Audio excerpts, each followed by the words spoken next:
Welcome, everybody, to the first episode of Coffee and Contracts. I am your host, Rusty Witten of CARR Commercial Realty, and today's a special treat. I assume for the first episode that people would want as much information as they can get, and so I thought, who better for the first episode than Mike Jorgenson, Regional Director with CARR, and my boss, mentor, friend, helps me through all my steps in learning this process.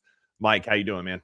I'm doing good, buddy. I appreciate it. I'm honored to be the first guest. I don't know if I'm going to live up to everything you just said, but I'll give it my best shot, man. Well, listen, I have learned a ton from you, so I know that this is set up for success. We're setting the people up for a good first episode because I wouldn't be in this position closing the deals that I've closed without your guidance. I'm sure Mike can tell you I call him with just questions all the time. Our interview started off with me asking questions for 45 minutes before you can even get a word in. So I'm going to ask some questions today, Mike, just so you're aware. Well, you're good at asking questions. I'm good at talking. So let's see how this goes, man. Yeah, I appreciate it. Again, thanks for being here. Coffee and Contracts was an idea born out of just providing education to a population that I belong to that didn't really understand the real estate side of the business. In my previous life as a physical therapist, I opened 9 clinics for one of the largest providers of outpatient physical therapy in the country. And I got in some good deals and I got in some bad deals, Mike. And so I launched this as a way just to provide good education for people who, like me, may not even know where to start. Yeah. So I guess that's where we'll start this conversation in just a second. But kind of walk us through, what is your background? Tell us a little bit about who you are, your role within CARR, and I don't know, what's been your favorite thing about being in this role as a regional director? I love it. It's a good place to start. So, as you've alluded to, and my little name tag says, although I don't have as cool of a, I don't know, is that Twitter? I don't know. It's my Instagram handle. It's Realtor_Rusty W for those that want to follow along on Instagram. Well, I don't even know my Instagram handle, so I'm clearly not as cool as you, but I'm the regional director for CARR here in the Southeast. So I've been with CARR since 2016, actually just celebrated 10 years about a month ago. So I opened up our Alabama market and we grew the team pretty rapidly. And in doing so, I moved into a different role where it wasn't as much about doing the day-to-day transactions as it was about helping get our team up and running. We're a bit of a unique firm in that we don't always hire people who have done a lot of commercial real estate or real estate in general. In fact, sometimes we find it's tougher to train that because they've been set in their ways. And what we do is so unique that it's actually easier for us to start from scratch. But what that means is we need to have people who have done many deals and can help get the people who are, working their new transactions, get them up and running quicker. And so that's actually what my role is now. So my job is on a day-to-day basis, just fielding the calls. A lot of our training is done. We've got a fantastic training platform, and a lot of it is done live. A lot of it's done in person on, we have a site that does a lot of the training, but my role is a lot of the questions of what are we looking forward to? Like you're handling this deal, but what are these next steps that you haven't even come to yet? But also I get all the crazy questions. So that's you asked one of my favorite parts about this role is that every day is different. I get new calls, new questions, and have never heard them before, but it is the coolest thing about CARR is you get a team when you work with us. And so you get myself, you get our CEO takes calls from agents often asking questions about like, hey, I don't know how to handle this one. And so, yeah, that's a little bit about me. I'm here in Nashville now. So I did relocate from Birmingham to Nashville back in 2020, right at the peak of COVID. And since then have just been enjoying bringing people on and training them and helping them get where they want to get. And really maybe my bigger favorite thing at CARR is the impact that we can make. I have story after story of doctors who we have saved literally hundreds of thousands of dollars. And that's a net savings, meaning they didn't have to produce another dollar to save that amount of money. So the impact that we get to make is tremendous, and it's incredibly fun and fulfilling work. Yeah, exactly. That's a great point. That last point about helping doctors save money.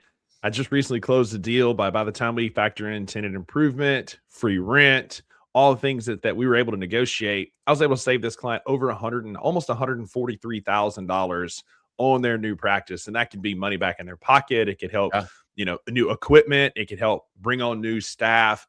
And that is stuff that she would not have known was there had we Right. not negotiated it, because so many times when you think about real estate, all you're focusing on is the physical building and what is my monthly rent. You don't Right. really know what all is out there. And so that's a really good segue, Mike. I appreciate that for kind of the first segment that we're going to talk about. And it's just, where do I start?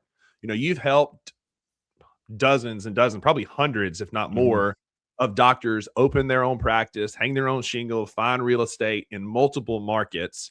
So if a doctor, physician, healthcare provider is watching this, where do they start? What's the first questions or thoughts they should be working through as they're progressing in this journey? Yeah. I guess I would say what's the goal? So are we looking to start a practice from scratch? Are we looking to acquire a practice? So there's that's probably the first question is how do I want this to look? If it seems like ownership is what we're after here. And so in terms of ownership, there are a couple different ways that you can go about it. And so am I trying to find a practice to buy in many different healthcare niches or verticals as we call them? Ownership via acquisition is pretty standard. It happens often, whether it's dental or veterinary.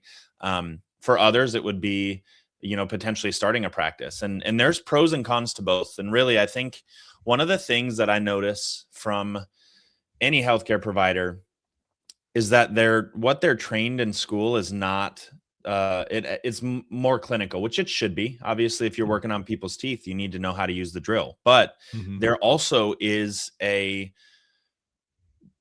there's a higher number of people that own businesses in healthcare because of the degree that you get. Like not everybody can be a dentist. You have to go get a degree, but every dentist can own a business, and usually, or a veterinarian or optometry or optometrist. There we go, There it man. is. We're learning to talk. We'll get it by the end of the episode, man. It's Yeah. Monday.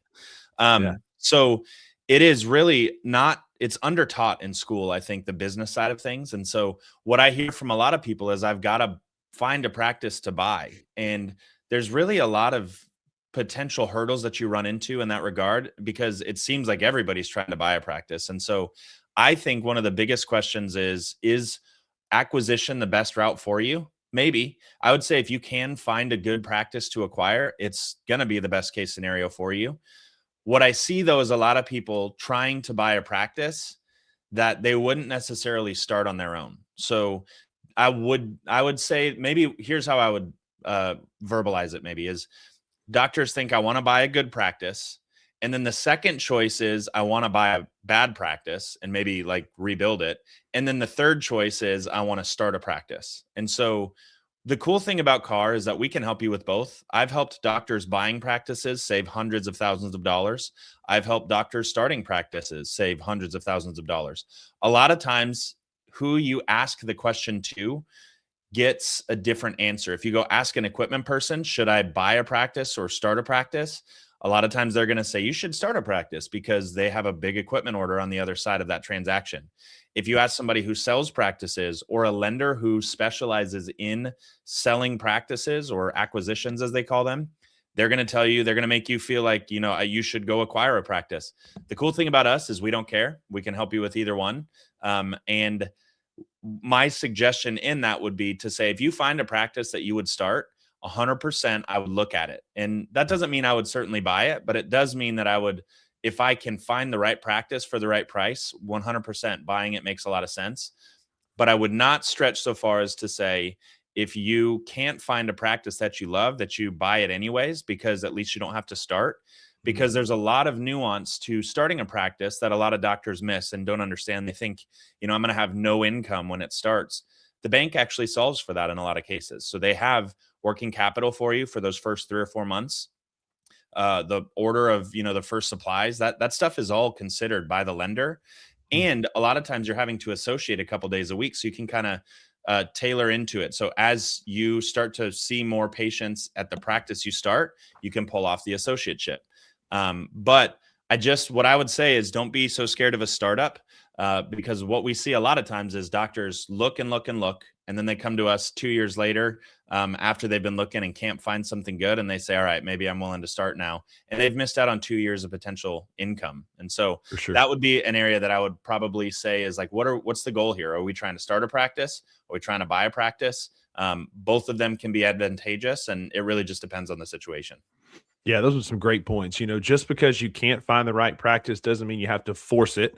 Don't be afraid of starting your own because there's a lot of merit in figuring out those nuances yourself, but you never have to go it alone. And we'll talk about building the right team here in just a little bit. But as commercial real estate agents, that's our role, is to help just be a trusted advisor throughout this whole process, step by step, to help you get started. I'm sure you can speak to this. Paralysis by analysis is a real thing, right? Too many doctors sit there and spin their wheels and look and say, oh, well, I could do this, or I could do this, or I could do that.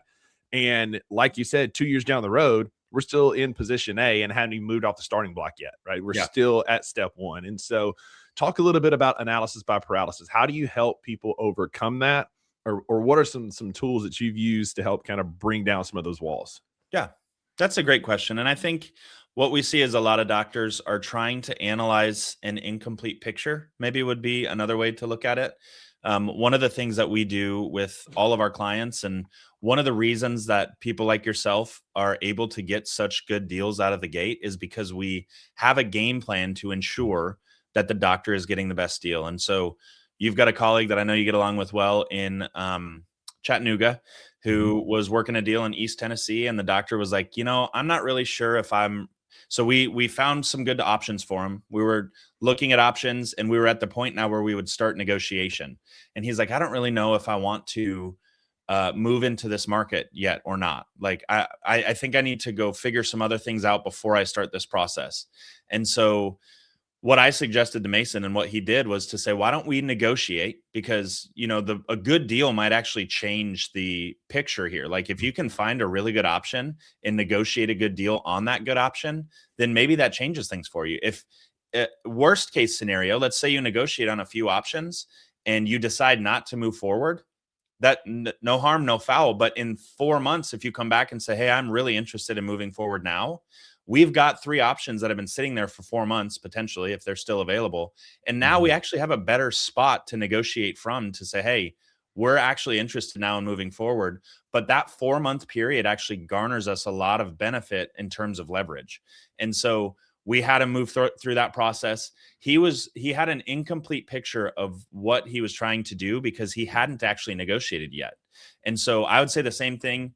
One thing I see a lot of times with people acquiring is that they only look at one option at a time, and you don't really have anything to compare it to. There's a psychological, I don't know what you would call it, a psychological trait or something term called anchoring. And so there was actually, the toaster was released, and I don't know the exact numbers, so please don't, quote me on this.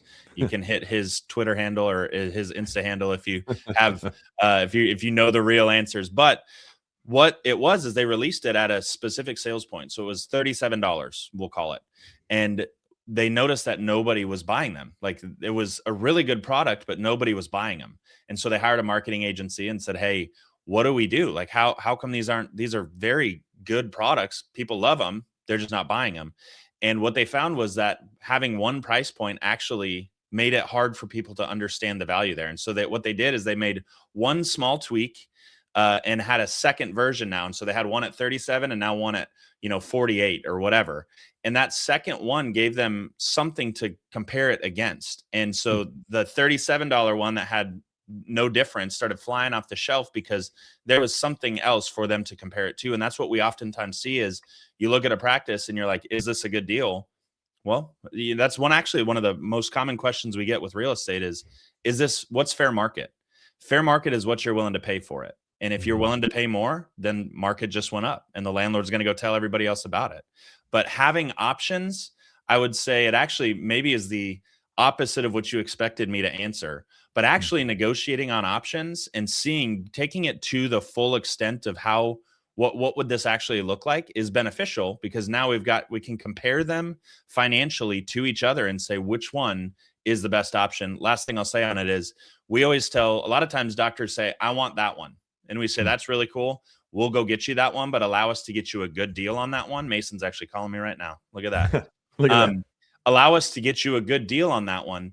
And in doing so, when we negotiate on others, some of them, I would say probably 30 or 40% of the time, they end up moving with a different option because they didn't realize what they were going to get The one that they wanted most was way more expensive, or was not as willing to give concessions elsewhere. And so that second or third option, which they never would have imagined they were going to move forward with, ends up being the one that they choose, because they didn't have a full picture of what they were talking about when they said, I want that one.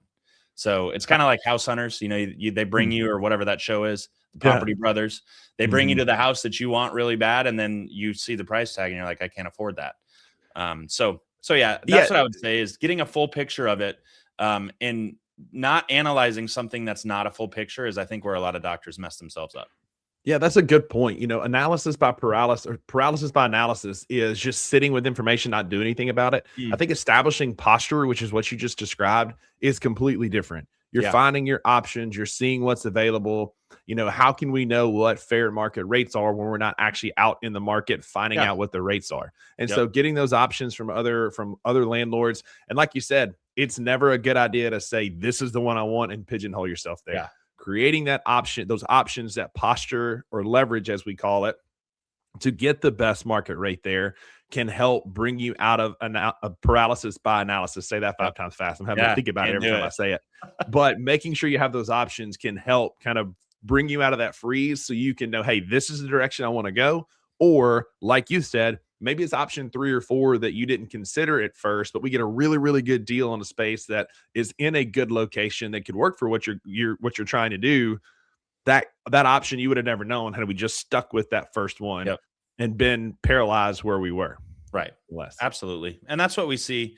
Jennifer Page, I'll name drop again. She's our national accounts person. She was at this for 3 months when she negotiated a deal for a doctor that was so solid that the attorney said, hey, they're negotiating on a identical type building. It was a grocery anchored building down the road, and they're not getting near as good of terms. And they said, would you talk to our client? Because they were representing 2 separate clients in 2 separate grocery anchored spots. And Jennifer said, I'd be happy to. Come to find out, that client had been working with an agent, a commercial agent, who'd been doing it for 7 years, and she didn't get near as good of deals. Because a lot of times when you say, I want that spot, they say, I'm going to go negotiate the best deal I can, but you have no leverage. And so we'd actually negotiated for a pediatric dentist in that spot, and it was a $245,000 difference that Jennifer, who had been there for 3 months at CARR, was able to achieve. And it had everything to do with our niche and the fact that we don't represent sellers or landlords. We're very good at getting tenants good deals. And so our game plan is what sets us apart and allows newer agents to go up against people who have been doing this for 7 years in that case, and still get much better terms for our clients, because we've got a good solid game plan to get you the best deal. And I think that's a perfect segue into why the right representation matters, right? Like, what's the biggest difference, right? In a regular commercial real estate agent, who we're not bad mouthing, we're just talking about, there's regular, your run of the mill commercial real estate agent who helps with commercial properties, and a healthcare exclusive commercial real estate like you would find with CARR. That's a good question. And so I give it a bit of a good, better, best scenario. And to maybe piggyback off your point for a second, we refer other agents all the time. Like, we're not, just because they are not necessarily the best in this situation doesn't mean that we wouldn't refer them in other situations. I kind of compare us to like the Navy SEALs of agents. Like, we are really good at one thing. But if we help you buy a building and there's more space in the building, and you say, can you help me find another tenant? I'm actually going to refer you another agent who's in commercial, who could be seen as a competitor of mine. But we're so confident in how we're able to help doctors on the buyer tenant side that we're not worried about you working with somebody else in the future, but they can help you at listing. And that's where a lot of agents, probably 75% of a commercial agent's book, is going to be landlord side representation. So I always say it's a good, better, best scenario. Good scenario is you have a commercial agent. If you don't have a commercial agent, you've got a patient who's a residential agent trying to help you with a very complex 7-figure transaction potentially. Terrible idea. Just because they have a real estate license does not mean that they should be representing you in this transaction. So it would be in the real estate world, there's one license type. It's a real estate license. There's not a commercial. There's not a residential. There's not a landlord seller, and there's not a buyer tenant. You get one license for everybody. And so just because they're licensed and can legally represent you doesn't mean they should. You should have a commercial agent representing you in your commercial transaction. If you ask me for help on your house, I'm going to refer you to somebody who does that, because I have no desire to do that. And I have no idea really, honestly, how to. So good would be a commercial agent. Better would be a healthcare commercial agent, somebody who understands what you do on the healthcare side of things, because there's so many costs that are not realized by many agents. And a lot of it has to do with tenant improvement dollars. A lot of it has to do with free rent. A lot of it has to do with the fact that you're the best tenants that these landlords can have. And if you don't have an agent who can effectively tell a landlord why they're missing it by not giving so much money on this deal, then you're leaving yourself open to not getting as good a deal as possible. So And better would I want to be, interrupt, just yeah, you're interrupt good. really quick. You also, as a healthcare exclusive agent, will find somebody who's familiar with the credentialing process and what it takes to get a medical license in the building, what it takes to find medical equipment reps and people that are going to help you build up the practice, because we have experience working with those people, and we may know some more niche lenders.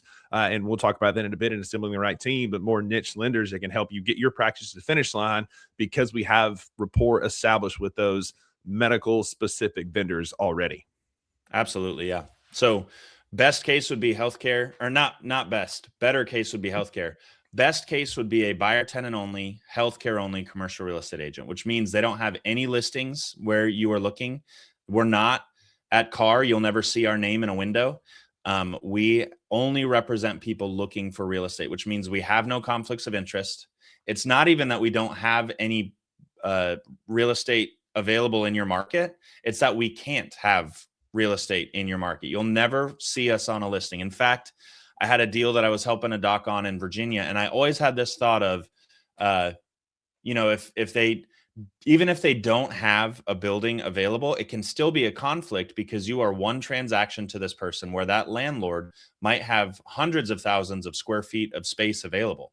And so me as an agent, I've got you who's one transaction maybe every 10 years, or I've got this person who could feed my family for like the next 8 years if I can retain that relationship.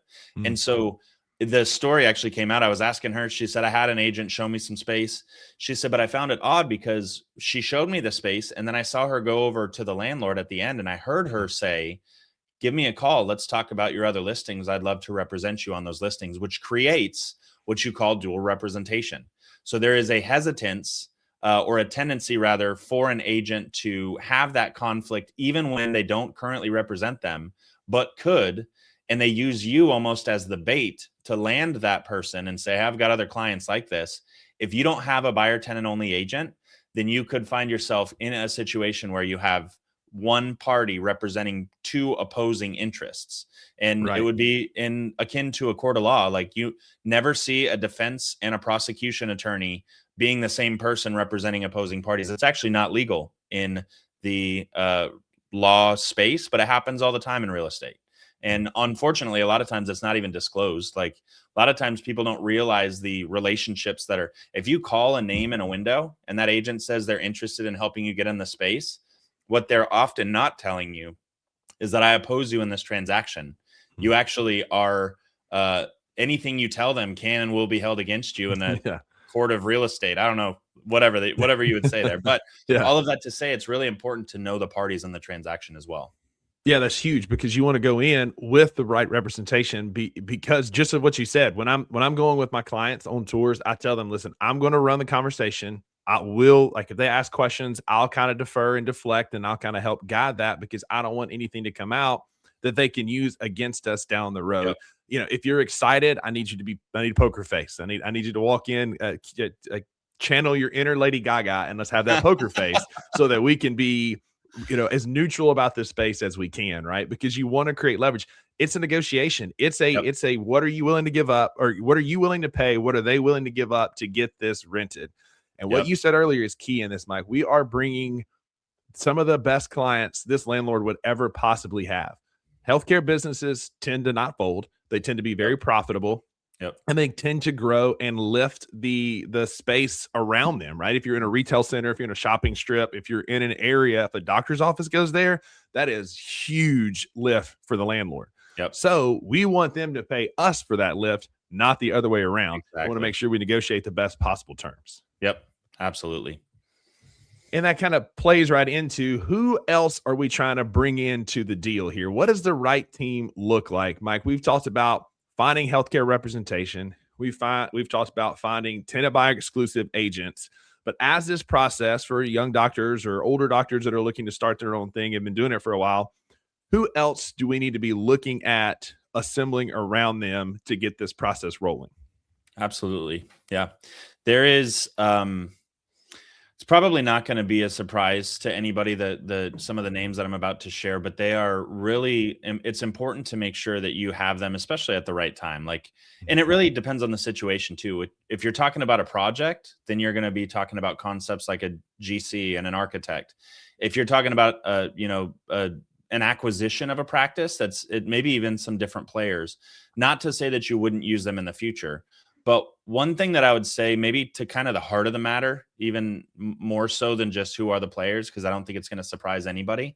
But one thing that I noticed with doctors is that there's a bit of an affront up. Like, keep these people at a distance because they're here to sell me something.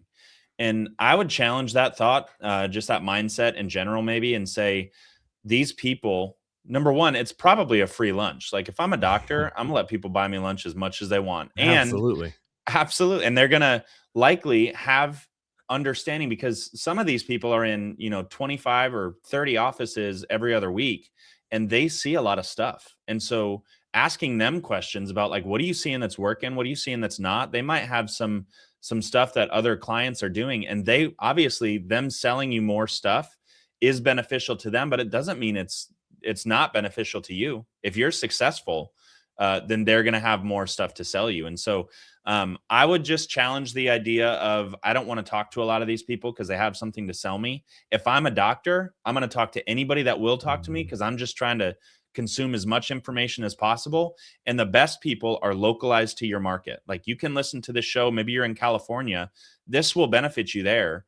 But the person in California, like, what's happening and what's working in that market in particular, the best people for that are your local people that we're about to talk about. So I would say in any practice, you're likely going to have an equipment person. That's a really important role. You want somebody that you can trust to make sure that you have the best equipment. Merchandise rep, obviously, and some of these are more nuanced depending on the type of practice, but those are two very common ones. A good CPA can be a game changer for your practice. I had a client one time who said, I was asking them questions. We always like to get a feel for who the team is, and I said, what about a CPA? And they chuckled and like a cynical chuckle. And I was like, what was that about? And he said, they're okay. I pay them, it feels like I pay them 90 grand a year, but I'm not seeing a ton of benefit from it. And I was like, excuse me? Like, you pay 90 grand a year to an accountant and you better not have a cynical chuckle with it. I introduced Yeah. them to a guy that I worked with in the Birmingham market, and they got connected. He called me like a week later. He's like, this guy is like 1/7 the price, and I've already gotten more out of one call than I did the last 5 years with my CPA that I was paying way more to. And so, like, Yeah. that is just one random story, but all of that to say, having a good team around you makes a huge impact. A CPA is a good one. A good financial planner. If you have a financial planner that's always trying to throw these, new things at you that they can sell, that's not great for a healthcare practice. A good financial planner is going to say, hey, you say, I want to invest money. And they say, okay, well, have you built out all your operatories? Do you have more space that you can build out? Because you're actually going to make more money and they're going to have more money to play with in the long run if they help you maximize your practice first before you saying, hey, I want to invest this money into the market. And so a good financial planner is another important role. Somebody that helps you with a lot of these insurances. A lender is imperative. And, a lot of times you think it's just in a project situation, but, if you got a loan, 7 or 8 years ago, market has certainly come up, but depending on when you got that loan, it may even still be you. Unfortunately missed a really good window in like 21, 22 to refinance, but sometimes refinancing is a better option. Or, you get a loan that has a balloon payment on it, and that's going to be something that you want to talk to somebody about. And what I would say is having somebody that understands healthcare as it pertains to that loan is incredibly important. You get the wrong bank in there and they'll freak you out on a transaction and make you think you can't do it. When in Right. reality, they just have no idea that your practice is a massive asset And if they don't understand the value of your practice, then they're going to give you the wrong product and make you think it's too expensive. So many of you might be in SBA situations when you certainly can get into a conventional deal, which potentially would get you a better deal overall. And so, what did I miss? You know this as well as I do. What other positions am I missing there? I want to talk about GCs. I want to Yeah. make sure you have a great general contracting company. And Mike, I had a recent experience with this where I had a client and we were taking bids and doing walkthroughs with different companies, and had one come through. They did a fantastic job and they asked a lot of the right questions and they were able to kind of spell out a plan and catch the vision for my client. Then I had a second one that's a more medical, dental specific one come in afterwards, and they were calling out serial numbers of chairs and model numbers of this and cabinet Yeah. sizes and dimensions. And when they left, my client was like, that's the one I want to work with. Yeah. And so Absolutely. having a team like that understands medical build out, like with dental, because you got to, you got med gas, you've got copper piping you got to run. With medical, you may have to put in an x-ray room with certain reinforcements inside the wall. Yep. That if a company hasn't had experience with that, they won't know that. And so making sure you're doing research on medical specific GCs or architects or people that can help with that build out will save you a lot of headache and time on the back end when you're having to do walkthroughs and final approvals to get permitting from the county or city or wherever you're located. Yeah. And they're like, oh, what about X, Y, and Z? And it's not something you've thought of. So you want to make sure that you're vetting options. And it goes back to what you were talking about earlier. There's nothing wrong with testing the market for all of these, calling up different banks or using a trusted advisor to help, finding banks that have commercial lending, but medical specific commercial lending, to find medical specific CPAs and financial planners that, like you said, understand the complexities that go into opening a medical office. Like finding those team members can be vital in the success of your practice. Absolutely. And one more point to the GC. I mean, you get a lot of clients bid stuff out and they get, somebody that was recommended to them, and that number comes in higher than somebody who's like, my residential buddy who does residential houses came in and he was like $80 a foot cheaper. I've seen it before and I've advised clients against it, but the client, saw dollar signs and said, I'm going to go with the cheaper option here because it was so much cheaper. At the end of the day, it actually came in more expensive because there were so many things that they didn't realize that were needed in a medical build out. And so it ended up costing them more and they got an inferior product. And how do you, it's a good question. I get it. Like that was $80 a foot difference. If it sounds too good to be true, it probably is. But the way that you know it is by asking for referrals. Like who have you worked with? And I want to talk to them. And taking that step is going to weed out a lot of people that you shouldn't be working with. If they don't say I've worked on a healthcare space before, I probably wouldn't consider their number to even be close to accurate. Yeah, exactly. Because those change orders are going to come in and things are going to need to be moved around, and it's going to end up costing you a whole lot more at the end of the day. Make sure you do your homework and ask for examples of work. If they've done other builds in the community, ask for pictures, ask for examples. Tell me where you've worked, what are some other things you've done, just so you can get some peace of mind around their previous work. Absolutely. Last thing, as we kind of head towards the finish line here, Mike, most of the time when we're getting started, we've talked about now, where do I start? We've talked about building the right team, finding the right representation and the teammates to help you get there. We hadn't talked about when do I start? What does the timing look like for these deals? And I know it's different across whatever we're doing, right? You want to start a ground up construction build out project a lot sooner than maybe a lease renewal or a leasing situation. So timing is everything in commercial real estate. So maybe we'll start there. Let's start with some leasing. 80% of what we do, at least here at CARR, is lease renewals. What's a good timeline for people that are maybe wanting to stay where they are currently located, but need to renegotiate a new lease? It's a good question. So I would say that the timeline of when to start probably won't change much on different transactions because there's certainly not a bad time to start. So maybe 20 years before, like that's not a great time. Even 5 years before, probably not. But knowing where you're headed is, I would say, important. And so getting ahead of the curve and saying, all right, here's what I would like to do, and talking to people 5 years ahead of time is not a bad idea. If you're looking to sell a practice, selling or talking to somebody the moment you want to sell is not a great time to talk to them. You should, what they're going to say is, man, if you would have called me 2 or 3 years ago, I would have told you to do these 3 things, because those 3 years before you sell the practice are incredibly imperative to what that practice is going to sell for. And so as it pertains to this, what I would say is 18 to 24 months out, is going to more often than not give you enough time to do a ground up project, which would be the longest lead time. And having that time as an option, even if you want to stay and renew your space, it's not bad to look at the market. And you might be in a market that's a little bit more rural and has a great ability to do a ground up project or whatever that might look like. As it pertains specifically to the lease renewal scenario, what we ask is at least 12 months, more likely 18 months, because that will allow us time to position ourselves as you're not guaranteed our tenancy for the next however many years. Because what's unique about a renewal is that the landlord already has you, and it's kind of that like Verizon or AT&T mentality of, we're going to get you this really good entry rate and then we're going to screw you over 2 years later. And Sure. that's what I don't mean to throw. I hope I don't get any lawsuits. If you're listening, AT&T, I'm sorry that I said that. But what happens is they have you in the space already. The landlord's expecting you to sign a renewal. Maybe you even have a renewal option. And so they assume, and I've actually even seen tenants assume like, oh, I have the renewal, I have to take that. That's not the case. When that lease is up, you have an ability to renegotiate, and it's important that you do so. But the timing matters in this situation because you need to be able to move. So the way we position it is we are looking elsewhere, Mr. Landlord. We're looking at buying a building or we're looking at relocating into a new lease. And if you give us X, Y, and Z on this deal, we're willing to stay. But if not, we've actually got a great option elsewhere. And so we're just checking to see what your temperature is on this. And when you position it that way, as opposed to saying, hey, my lease is up in 2 months, do you mind giving me a break on rent? Why would they?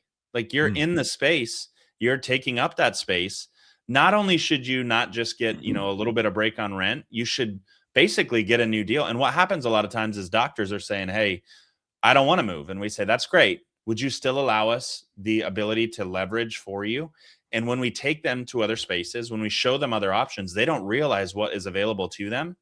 And then when we come back to the landlord and say, hey, we would be willing to stay if you do X, Y, and Z. And the landlord's like, no, I'm not gonna do that deal. Then the client a lot of times is like, well, why is this new landlord who I've never paid $1 to willing to give me a better deal than the landlord that I've been with for the last 18 years? And sometimes they're like, I'm ready to go. And so the coolest thing is when they make that decision, almost always the landlord comes back and is like, wait, don't go. I mean, I'm willing to work. I just didn't think you were actually going to move. It is a game of poker. I heard a dentist say one time that, it was at a dental event. He's an advisor, and he was advising this group to say, hey, you guys have all played cards before, but we're not playing Go Fish anymore. This is poker, and these guys are really good. And you need somebody that's really good on your team as well to make sure that you're not getting taken advantage of. And I think that's a great point yeah. right there to pause there. Landlords renegotiate leases all the time. Yep. You're renegotiating leases once every 5 to 10, 15 years. Yep. And so going into it with the appropriate ammo, for lack of a better term, other possible locations, better possible terms out there are only going to help you. Yep. No offense to any landlords out there that are watching this. Like, we appreciate what y'all do and understand your position, but they're not going to give you great terms out of the goodness of their heart just because you've been there for 10, 12, 15 years. What is the landlord trying to do with that piece of property? Yeah. They're trying to make money. It's their business. That's their income, much like seeing patients for our physicians is their source of income. And so going into it blindly and accepting whatever auto renewal terms or whatever terms come down the pipe without understanding what the market is around you is a recipe for overpaying, and overpaying by a lot, because you don't know what is being offered down the road, the next block over, in a new location, maybe closer to where most of your patients are driving in from. And you won't know that unless you give us the appropriate amount of time to help you find those locations, right? Absolutely. No question. And that is, I think, the biggest concern that a lot of doctors have is like, I don't want to make my landlord frustrated. He's a patient maybe, or we've actually seen it before where landlords have multiple dentists that they go to because it's a great ROI. If I can just go spend, $150 twice a year on these doctors, and then I can overcharge them on rent by, $25,000 to $40,000 a year in rent. Like, what a great ROI. Who wouldn't take that up? And so what we always tell the doctor is like, allow us to be a buffer for you. This is a business decision. Most of these guys they have representation anyways, which is crazy to me that these guys do dozens or hundreds of deals in their career. they're the ones paying the fees and they still have an agent, where a doctor comes in and is going at this DIY and trying to do it themselves. It's a big miss. You're missing out on a lot of potential money there.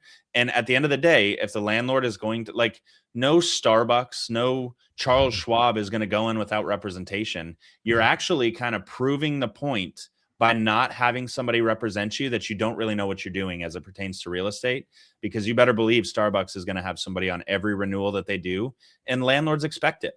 It is, there's nothing wrong with you having somebody. And here's the kicker, like, their goal is to scare you away from having representation. If they can do that in a 30-second phone call and say, hey, I'm not going to work with an agent, and you fold like a cheap suit, that was a even better return on investment than going to get those, cleanings twice a year. Like a landlord, that's what a lot of times they'll do. And it happens often. We prep the client to say, here's what could happen. And then if they do it, the client calls and they're like, you'll never believe it, they did it. And then when they respond the right way and say, listen, I'm just an optometrist, if you can work through this person who was referred to me, it'll help me to make sure that I can make a good decision moving forward. They don't make an issue of it beyond that. They're just trying to see if they can save themselves money in that transaction. 100%. That's a great segue into DIYs or for weekend projects. That's how you renovate your kitchen or build a new doghouse, or, put an above ground swimming pool, in-ground swimming pool, whatever you choose to put in your backyard. That's what a DIY project is, not your real estate. With 6-7 figures on the table on some of these deals, the last thing you need to be doing is trusting it to yourself or your friend or whoever. You need trusted advisors. I can speak from experience, having gone through a healthcare graduate school. We got no business training, none whatsoever. It was a 6-week project where it was to design our own private practice and make sure you had a cool logo and cool swag to give away. And that was our business school. Listen, it was tangible physical therapy. The tagline was results you can feel. Like, it was awesome, right? Like, it's brilliant, phenomenal. Yeah. But it didn't teach me how to open up a new practice. Right. It didn't teach me how to negotiate terms or what tenant improvement or escalation or, a sublease or any of this kind of stuff is. Like, I don't have a clue. Yeah. And so trying to do it yourself is like a dentist trying to prescribe eyeglasses.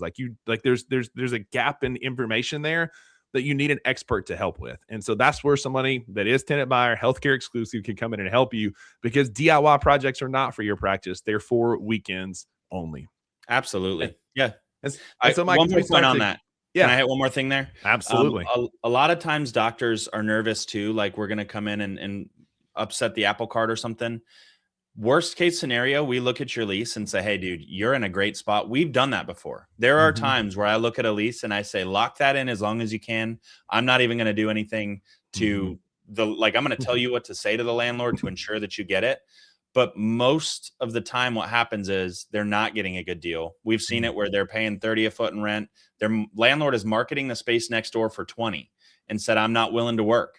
And when we got involved, it was $160,000 savings. Client asked me if they could sue the landlord because they took advantage of him so bad. The answer is no. Like, you signed it, you agreed to it, and fair market is what you're willing to pay. So worst case scenario, we look at it and say, hey, this is a really good deal. You should take it. If it feels like the lighting has changed, I think that's the Lord endorsing this idea of DIY, but, or it's my window being directly in my face right now. Apologies. But yeah, I would just say, like, there's not a downside to, you don't pay us. You'll never pay us $1 for our time if we get compensated. And there are times where we haven't before, but we're willing to do it because other doctors.